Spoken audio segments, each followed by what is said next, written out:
Okay guys, Staff Sergeant Duncan here with the Nevada Army National Guard. This video is intended to give you an idea of how the processing is going to work at the remote processing station. Bear in mind things do change on a weekly basis with how the processing works, so verify with your recruiter that this is still accurate at the time you watch this video. I'm going to talk about what you need to bring, the need to know addresses, and a processing timeline. What to bring. Bring an overnight bag, but make sure it's small. It's going to have to fit inside of a small locker, so I suggest bringing a small drawstring bag just with the basic things that you need. This says travel size toiletries here. Now the hotel should have pretty much everything that you need, but if you want to bring anything, I would just bring travel sized stuff to make sure that you're not taking up too much room. Clean, normal underwear. What I mean by that is, one, it has to be clean. Obviously, it can't stink because you are going to be in your underwear at times during the physical. And when I say normal, this is mostly applying to females. You can't have a G-string, thong, anything of that nature. Make sure that your underwear is normal. Guys, when I say normal, I mean conservative. Guys, boxer brief or boxers is just fine. Enlistment packet folder. So every one of my recruits gets an enlistment packet folder before they go to the RPS. Make sure that you have that on you. Not every recruiter gives their applicants these folders, but my applicants do, so make sure you verify with your recruiter exactly what you need.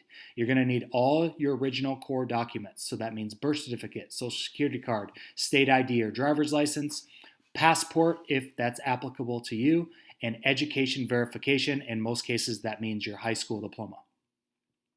Presentable clothing. I tell everybody, think of this as a casual interview. You are going through a job interview, so it's important that you look like you care about joining the National Guard. Do not show up looking like garbage. Be presentable. Jeans are fine. Just make sure that they're nice jeans. And I suggest for guys, typically wear like a polo or a button-up shirt. For females, just make sure that you're wearing pants and not a dress. Make sure that your legs are covered and your arms are at least covered. You cannot have a sleeveless shirt on either. Think of this as business casual on the casual side. Eyeglasses, contacts. If you wear contacts or eyeglasses, it's important that you bring your glasses with you. If you have contacts, bring the contacts and the case that they come in, because they're going to test you with the contacts in and out of your eyes. Bring cash in case of emergency. Bring a mask if it's COVID season. If we are requiring you to wear a mask still, make sure you have that on you. You can ask your recruiter if that's required. And last but not least, a good attitude and a good mindset. This is going to be a long process, so it's very important that you maintain a good attitude and show that this is something that you really want to do. Things to know before checking in. Remove all your piercings. You cannot have any piercings. You cannot have hats or nail polish, fake nails, or jewelry. Hygiene. You need to make sure that you're clean. Shower the night before. You have to be clean. Do not come in there stinking. They will not let you process. Again, conservative underwear, we just talked about that. You have to wear socks. It's very important that your ears are clean. The doctors are going to be checking your ears, and if they can't see your eardrums due to excessive earwax, they're not going to let you process. So I suggest going to Walgreens or CVS and getting yourself an ear cleaning kit and getting your ears cleaned out before you show up to the RPS. Don't bring any valuables. If they get stolen, it's not the responsibility of the National Guard. And again, act like a professional. When you're responding to people at the RPS, it's important that you say, yes, sir, no, sir, yes, ma'am, no, ma'am. Act like you're a professional. Do not disrespect anybody at the RPS, because they have the power to not allow you to join if they choose to do so. Okay, these are the addresses that you need to know. The hotel that you're going to be checking into is the Westin at Lake Las Vegas. The place you're going to be doing your physical is called the Remote Processing Station. This is the address here. Make sure you take a picture of this screen so you have all these addresses if your recruiter doesn't give you a printout of that. The remote processing station is right by the Social Security office. Some people get confused when they show up here because they see the Social Security office. The remote processing station is right to the side of the Social Security office. And then the last building that you're going to be in is the Las Vegas Readiness Center. That's on Silverado Ranch. And here's the address here. That's where you're going to be doing your contract and your swearing. We'll talk more about that in a second. Okay, the day before processing. Again, if you are working with me, Staff Sergeant Duncan, this is the way I process. Okay, every recruiter has a little bit different timeline, so verify with your recruiter that this is going to be your timeline, but this is the way I do it. So again, verify with your recruiter. 1 p.m., you're going to do your MEPS brief. That's where you are going to go over every single thing that you need to know before going into the RPS. Generally, what that means for me is we're going to review your application and we're going to make sure that none of your answers have changed since you originally filled out your medical paperwork. After all that is done, you are going to transport to the host hotel. That's where you're going to check in and you're going to do your COVID screening if need be. And you're also going to get all the instructions from the hotel staff. Later that evening, you're going to eat dinner, and then there's going to be a mandatory briefing where they're going to tell you everything that you need to know for the next morning. Again, every recruiter has a slightly different process. Check with your recruiter. One last thing, it's very important to drink water the entire day before processing, and even before that, it's important that you're very hydrated for this physical. Okay, next processing day. Your wake-up call is typically going to be at 4:30 a.m. Make sure you verify that with the hotel staff. Whatever time they tell you to wake up, it's very important that you set multiple alarms. If you don't show up downstairs for accountability and breakfast at the time they tell you to, you will not process that day and you will get sent home. Once you've eaten breakfast and taken accountability, that's when you're going to shuttle to the remote processing station. In some cases, you may be able to drive your car if you drove to the hotel, but verify that with your recruiter. Once you get to the remote processing station, you are going to check into the RPS. Continuing on. Entry into the RPS, you're going to go through a metal detector. Make sure you don't have any weapons or anything on you that is not allowed. Verify with your recruiter what you're allowed to have, but all you should have are the things that I had on that list at the beginning of this presentation. After you get through the metal detector, you're going to take your fingerprints and you're going to get a name tag and you're going to get your picture taken. That way you can check in and out of each station throughout the day. Once all that's done, you're going to go into a briefing where you find out all of the rules and the order of operations that everything's going to happen throughout the day. Also in that meeting, you're going to do a 2807-1. Now, you already filled out the 2807-2. That was the paperwork where you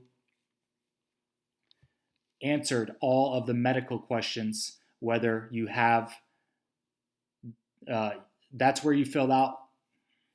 Sorry, the 2807-2 is the form that you filled out regarding all of your medical questions. The 2807-1 is a very similar form. What they're doing is checking to see if any of the answers have changed since you filled out that medical document. If any of the answers have changed since you filled out your medical documentation with your recruiter, it's very, very important that you let your recruiter know so that recruiter can tell you exactly what you need to do. Once you've gotten through all the paperwork, you're going to go through your medical checks. You're going to do a breathalyzer, blood pressure, blood testing, urinalysis. It's important that you're hydrated for this urinalysis. Make sure that you're able to pee in a cup before you take your urinalysis. If you think that there's any possible chance that you could fail a drug test, you should tell your recruiter before you go to the RPS. If you fail that drug test, you will not be in the National Guard. Make sure that you talk to your recruiter if you have done any type of drug within the last 30 days or ever in your lifetime for that matter. You're going to also do hearing, vision, and then you're going to review all of your paperwork. After you've done all of those things, that's when you're going to do your physical portion with the doctor. That's where you're going to do the duck walk and you're going to do other mobility exercises to make sure that you are fit for service in the National Guard. After all that's done, you're going to sit down with the doctor, and he's going to ask you all the same questions that you already filled out on your medical documents, and make sure that none of those answers have changed. As long as everything is good to go there, you are going to be cleared to enlist in the National Guard. If there were any issues, the doctor will tell you what those issues are, and you will report that back to your recruiter. Assuming that everything is good to go, you're going to get a copy of your physical, and you're going to transport to the Las Vegas Readiness Center. If you drove, you will drive to the LVRC. If not, you will have transportation accommodated to you at that point. You will have discussed with your recruiter how you're going to get to the LVRC. As soon as you are done, it's important that you immediately contact your recruiter immediately after you're done with this physical so they can tell you what to do next. You're going to get to the Las Vegas Readiness Center, and you're going to contact the guidance counselor when you get there. Your recruiter should give you the information for that guidance counselor. Whoever's writing your contract is the person you're going to meet when you get to the Las Vegas Readiness Center. Your recruiter might also be there as well. You're going to review your enlistment packet with that guidance counselor. It's important that you review your enlistment packet with your recruiter before you go to the RPS and before you go through this process to make sure that everything is correct on your documents.